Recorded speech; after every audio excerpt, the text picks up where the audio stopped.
First, my mother was very worried about me because I didn't show any particular talent when I was a young girl. I just wanted to play in the woods and in the mountains, and just wanted my imagination. I just wanted to play and enjoy myself and maybe make stories or things like that. And then at one point, I fell ill. I had something wrong with my knee.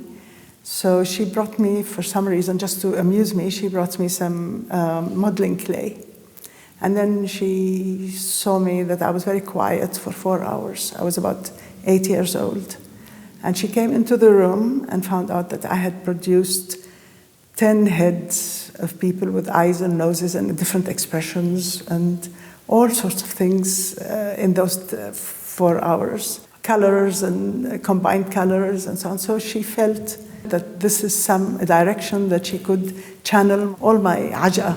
And she encouraged me to go into the school that was opposite Karakon Hbesh at that time. It was called the Sami Salibi School of Performing of Arts or Fine Arts or something. And I started with a number of students also to take art classes when I was 8 or 10 in that school after school. And I took them for a while, and then I don't remember whether the school closed or whatever. And then my parents both felt that I was doing well, and they asked Helen Khal to come and give me private lessons in painting. So we had a room in the Satah. And Helen started coming twice a week or once a week to give me painting lessons. She was recently divorced, I think, and she was having a very, very hard time. But, my first encounter with painting was seeing a painting of Helen's at our relatives and neighbors. Helen painted a portrait of their daughter. And the way she handled color was, بعد لحد هلا راح احكي عربي يعني ما فيني ولا بالانجليزي بتوجعني معدتي وقت اللي بتطلع عليهم يعني لما شفت هالالوان. The transparency, the way the colors blended together, the way it just made so much sense about the world, about life, about everything that meant anything to me at that point. And I was a young girl at that. I was still 12 فيكي. And then when she came and she taught me, we painted portraits, we painted imaginative things, and then sometimes when I needed a break from the very, very strenuous painting, I would paint the walls like Pollock, just to release all the energy and then come back to the canvas. And Helen would come and she would be very, very kind. She wouldn't say much because I think she had been at that time in a very difficult period of her life. And so she wasn't very communicative. I don't remember she was very communicative, but she was very, very kind and very generous with her comments. Very, very generous with her help. And when she couldn't describe it, she would actually show me how to do it. And then I became an art major at AUB. And Helen was there. She taught painting, 3 courses of painting. So I took painting courses with her. And that's how I started. Significant. And you told me yesterday that when you grew up, you kept being friends with Helen. Yes. You met her in the United States, I met her in the United States, yes. And we kept, and she was very, very supportive and very, very interested. But she came a long distance with ride the bus to come to see me and look at my work and so on. She was very, very helpful. But then when I finished AUB, I had a sort of like everyone who finishes the BA, you get a confidence. Am I good enough? What do I want to do?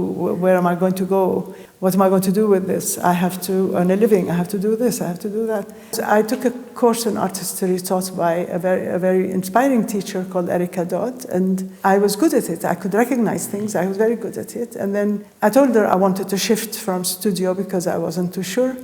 And she said the best thing to do is to study Islamic art because it was a very, very young discipline at that time.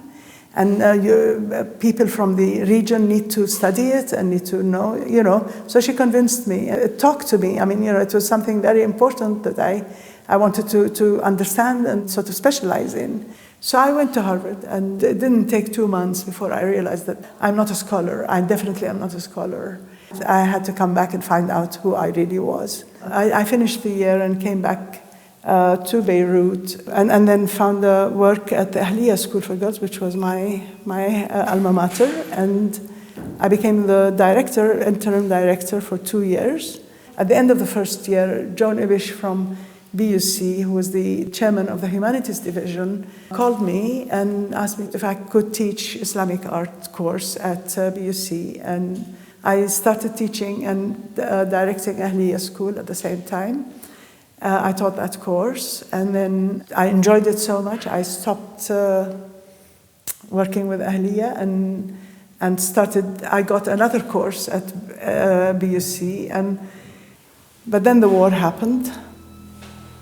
And when the war happened, and I was so scared, so very scared, I picked up the brush and I never let it down. And and since 75, 76, until now, I never looked back. So all my questions, all my searches, all my, I was just so scared. I felt that I had no way I could express this fear and communicate this very, very, very important. That my whole world changed. My whole world changed, and I had to communicate this somehow. And through this, I became an immense believer in transparency. But when I became a teacher, I realized that in anything that I do, and especially in my art, I am a seeker. I nebbish, I explore. I remove layers, I remove levels, I juggle them, I ask questions. I'm not someone who wants to particularly make a statement or say something life-changing. I just want to unravel things. So I think naturally I was a teacher, because that's what you do when you teach. You ask the students to unravel and to explore and to ask questions, not to find answers so much, but to ask questions. And in my teaching, I relied on 3 basic principles. The first tool was that they have to be technically proficient. So what kind of paint, how to paint, how to draw, how to use this technique or that technique. They had to be technically proficient. Also, they had to observe. They have to see. They have to see the color of the eggplant. That they hated me for it, but they had to see the color of the eggplant. They have to make the color. They have to observe what the color of the eggplant is made from, and then they had to perceive also the relationship between their inner life and how it relates to the outside.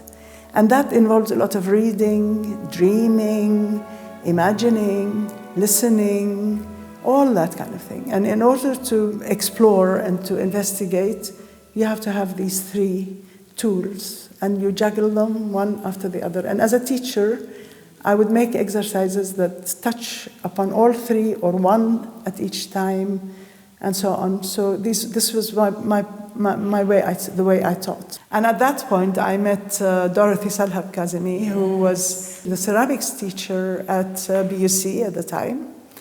And we became very good friends. And her influence on me was remarkable, because Helen was older, and my teacher, Bzamenet, teacher was somebody you look up to, you don't become very collegial with. But Dorothy was a friend, and we discussed so much of poetry, philosophy, history, everything. And when I took up the brush during the war, she was instrumental in helping me go on and keep moving. As I was struggling with making my art, she was there to help me and to make me see things. And her influence was indelible, as I often say. I remained at BUC until about 78 or 70, something like that, 76, when I went to the States for briefly and then came back. And then I started teaching again at LAU from 77 to 83, when I left again to the US after the Israeli invasion. But I had, in the year September 82 to June 83, I painted a very, very important and sort of critical series, which I call the Human Form series. And these series, when I painted them, I knew that there was no way I'm going to give it up. I mean, you know, after painting the series, I knew that this is my calling. There's no question. Even if I have to starve, even if I have to die, that's it. I will do nothing else, you know, because of the way I painted them and what I was feeling as I was painting. You know, when you're just beginning your life and you're just beginning, you know, you want to plan, and you want to plan whether you have kids, or you want to plan whether you have, you know, this kind of thing. You want to plan your life, so you need to think of financial stability and emotional stability and so on. And art, speaking of emotional stability, art is a very sort of volatile, emotionally volatile experience. For me, anyway. So all of this financial and emotional and so on. So I had to paint the Human Form series to make my decision. And that's it, yeah. Do you believe that as an art educator, let me say, how would you see your contribution to the art scene through education? The only way I can see it is what I would like to believe I did, which is to giving them permission and opening up the way for them to look inside themselves and keep looking and keep looking and keep looking and keep looking and never stopping until they could not go deeper any longer. And once they get there, then they start painting. And when that happens, in the process of looking, as I said before, they could listen to music, they could read poetry, they can read philosophy, they can go for walks, they can contemplate oneness with nature, they can do whatever they want. It's a whole world. But they have to keep exploring and looking inside before they begin even to touch any mark on the canvas. If I were to lead a class now, it would be difficult for me to lead a class with younger people because I have lost connection with what's going on with the younger people right now. And if I want to teach people my age, then we would talk a lot about what is worrying them, what is on their mind, what is going on with their life. And then I would put some music on, make them choose whatever material they prefer, and then start painting. I did it a couple of times when I was preparing for my retrospective. I renovated my apartment in Beirut, and then I felt that it's such a beautiful space. I decided it's really impossible for me not to share it. So the gallery space, I converted it into a classroom. And I started asking people to come in if they want to have private lessons with me. So I had, I think, 3 different classes of 2 or 3 students each, because it couldn't take more. And I would teach every night, or whatever, every 3-4 nights a week, or whatever it was. And mostly that's how I did it. I gave them structured exercises, but they were older women, they were teachers, they were wives, they had children, but I got tired after a while. As I stopped teaching, I felt that my painting was taking more and more time and energy and focus out of me, and teaching was taking equally the same energy, so I had to make a choice. You told me yesterday that your mom is with you wherever you go and in all your productions. Tell me about your mom more. My mom is very, very, very intuitive, very spiritual. I will talk about my sisters, I talk about myself. She brought me up on proverbs. She wouldn't tell me what to do. She would tell me a proverb, and you go figure it out, And now I have written all the proverbs in one of my, little notebooks that she had told me. Whenever she had to direct me, or whenever she had to tell me to pay attention, whenever she had to tell me, be careful, whenever she had to tell me, this is good, whatever she had to tell me, she would do it in a proverb. And I was very frustrated as a child, but then I realized that she was really taxing my imagination, my experience. She was crediting my intelligence to interpret, to figure things out in a philosophical, poetic, interesting way. That's how she communicated. بيربى ولد إلا لا يفلى أسد, or things like that. But she was very well educated. She understood what it means to nurture someone and to love someone. Every time I came back from Helen Khal's lesson or from Sami Salibi's lesson, my artwork was in the sitting room for everybody to see, and I كنت استحي وما بيسووا ما بعرف شو, but she always encouraged me. She came from a very, very loving background, and she taught me how to love. My father is Constantine Zurayk. He is one of the founders of the Arab nationalist movement. He's a scholar and a historian and a thinker, inspiration for generations of students at AUB and in the Arab world. He was a very quiet man. I never heard him raise his voice, ever. He was a very sensitive man at that time.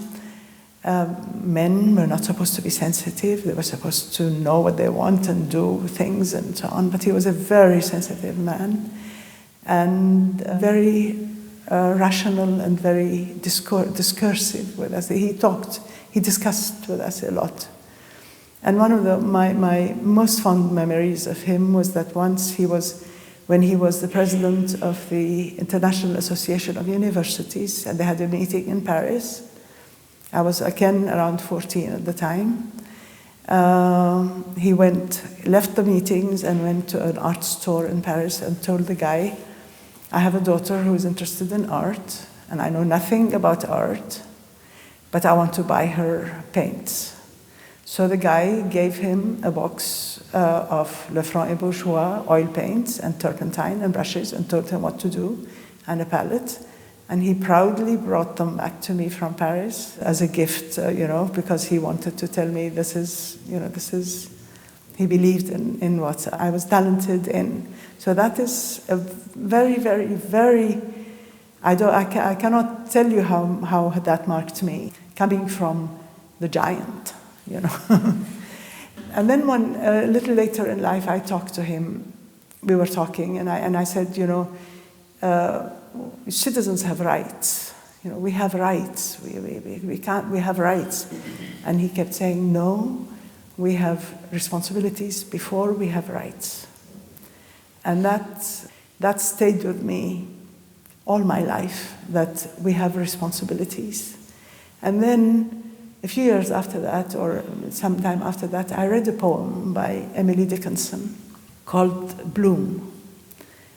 And the poem describes how many elements have to be congruent for a flower to bloom. And when the flower blooms, what a sense of responsibility it should have. Because of all of these things that could not have happened, but they happened to make it bloom. So I kept thinking, this flower is the artist, and as an artist, how many things have happened to make me an artist that could have not made me an artist, but they made me an artist. How mysterious, how much wonder is there in the world that all of these things have to happen at the same time to make you who you really are. And again, that applies to every single painting I've made. How many elements that have to happen in my life at that particular week or month or year to make me make that painting, and how any one of them could change at any minute and that painting would be different, and how precious it was, and what a mystery life is. So from his responsibility, with my own contribution to his responsibility, it became the awe and the mystery and the magic and the transcendence of living, of just pure living. So in that sense, he started me thinking along a line that formed my whole life in art. So for that, I am very, very, very grateful.